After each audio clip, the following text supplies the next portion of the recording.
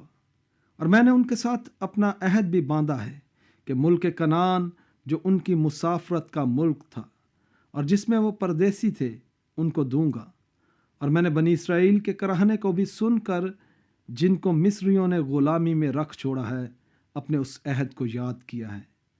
سو تو بنی اسرائیل سے کہہ کہ میں خداوند ہوں، اور میں تم کو مصریوں کے بوجھوں کے نیچے سے نکال لوں گا، اور میں تم کو ان کی غلامی سے آزاد کروں گا، اور میں اپنا ہاتھ بڑھا کر اور ان کو بڑی بڑی سزائیں دے کر تم کو رہائی دوں گا، اور میں تم کو لے لوں گا کہ میری قوم بن جاؤ، اور میں تمہارا خدا ہوں گا، اور تم جان لو گے کہ میں خداوند تمہارا خدا ہوں، جو تم کو مصریوں کے بوجھ کے نیچے سے نکالتا ہے۔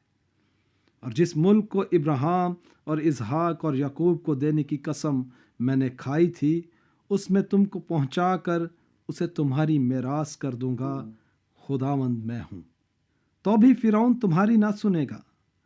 تب میں مصر کو ہاتھ لگاؤں گا اور اسے بڑی بڑی سزائیں دے کر اپنے لوگوں بنی اسرائیل کے جتھوں کو ملک مصر سے نکال لاؤں گا۔ اور میں جب مصر پر ہاتھ چلاؤں گا اور بنی اسرائیل کو ان میں سے نکال لاؤں گا، تب مصری جانیں گے کہ میں خداوند ہوں۔ موسیٰ اور ہارون نے جیسا خداوند نے ان کو حکم دیا ویسا ہی کیا، اور موسیٰ 80 برس اور ہارون 83 برس کا تھا جب وہ فرعون سے ہم کلام ہوئے۔ اب ہم دیکھیں گے کہ خدا نے فرعون کو اور مصریوں کو کیسی کیسی سزائیں دینے کا ارادہ کیا۔ خدا نے راستی سے کیا کہ وہ مصریوں سے اس 100 برس کے ظلم و ستم کا بدلہ لے جو انہوں نے بنی اسرائیل پر ڈھائے۔ خدا یہ بھی چاہتا تھا کہ وہ موسیٰ کے ہاتھ سے ایسے ایسے معجزے دکھائے جن سے خداوند کا جلال ظاہر ہو، اور اس کی قدرت کا مصریوں بلکہ ساری دنیا کی قوموں کو پتہ چلے کہ جس خدا نے ابراہیم، اسحاق اور یعقوب اور موسیٰ سے باتیں کی، وہی سچا اور زندہ خدا ہے۔ ہم پہلے ہی جان چکے ہیں کہ خدا کی ذات بڑی غفور الرحیم ذات ہے۔ وہ کسی کی ہلاکت نہیں چاہتا، بلکہ چاہتا ہے کہ سب کی توبہ تک نوبت پہنچے اور ہر کوئی سچائی سے واقف ہو اور اس سچائی کو قبول کر لے۔ اس نے معجزے اسی لیے دکھائے تھے تاکہ تصدیق ہو جائے کہ موسیٰ کے ساتھ جو باتیں ہوئیں وہ اسی سچے اور زندہ خدا کی باتیں تھیں۔ خدا چاہتا ہے کہ کوئی شخص بھی شک میں نہ رہے کہ موسیٰ سے ہم کلام ہونے والا خدا ہی واحد اور سچا خدا ہے۔ ہمیں یہ پتہ ہونا چاہیے کہ مصر کے اندر سینکڑوں بت تھے۔ اہل مصر ان بتوں کو خدا مانتے تھے، تاہم خدا یہ چاہتا تھا کہ انہیں پتہ چل جائے کہ سچا خدا صرف ایک ہی ہے۔ خدا انہیں یہ بھی سکھانا چاہتا تھا کہ یہ واحد سچا خدا وہی خدا ہے جس نے ابراہیم، اسحاق اور یعقوب کے ساتھ عہد باندھا کہ وہ ابراہیمی نسل کو ایک قوم بنائے گا، اور وہ قوم ایسی قوم ہوگی جس سے انبیاء کرام پیدا ہوں گے۔ اسی قوم کے وسیلے سے کتب مقدسہ آئیں گی، اور اسی قوم سے دنیا کا نجات دہندہ پیدا ہوگا۔ فرعون کو اس سے کوئی دلچسپی نہ تھی کہ وہ واحد سچے خدا کو جانے اور مانے۔ یہی وجہ تھی کہ جب خدا نے اپنے پیغمبروں موسیٰ اور ہارون کے ذریعے فرعون سے باتیں کی تو فرعون کہنے لگا کہ خداوند کون ہے؟ میں اس کی بات کو مان کر بنی اسرائیل کو جانے کیوں دوں؟ میں خداوند کو نہیں جانتا اور نہ بنی اسرائیل کو جانے ہی دوں گا۔ جب فرعون نے کہا کہ میں خداوند کو نہیں جانتا تو اس کی یہ بات سچ تھی۔ فرعون اس خدا سے ناواقف تھا